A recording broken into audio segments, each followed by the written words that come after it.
Up now, hundreds hit the streets downtown again this Sunday, marching against racial injustice. We want to thank you for being with us here at 6. I'm Evan MILLWARD. That crowd stretching for blocks today as it moved through downtown and over the Rhine.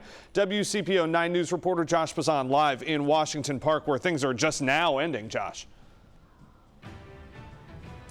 Yeah, Evan, this was another massive gathering of people. You can see it's quieted down here in Washington Park. The protest officially ended about an hour and a half ago, but people were here sort of gathering. There's still some people playing music, but as we mentioned, several hundred people at least, maybe closer to 1,000, were participating in this march. They started here at Washington Park for a series of speakers who spoke about race relations in our community. The large crowd of protesters marched from Washington Park to the Hamilton County Courthouse, where they filled the street. The group then kneeled in the street and raised their fists during a moment of silence.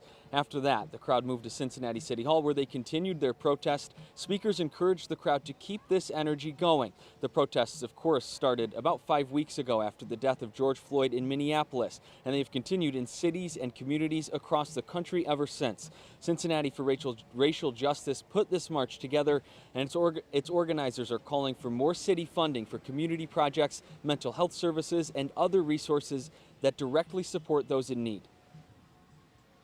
Don't fall for it. Stay vigilant. Again, democracy dies in the dark.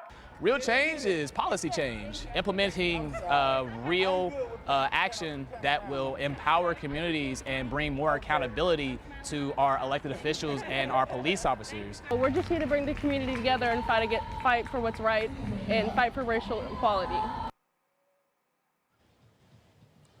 Another thing organizers and protesters talked a lot about today was the city's budget process and the public meetings surrounding that.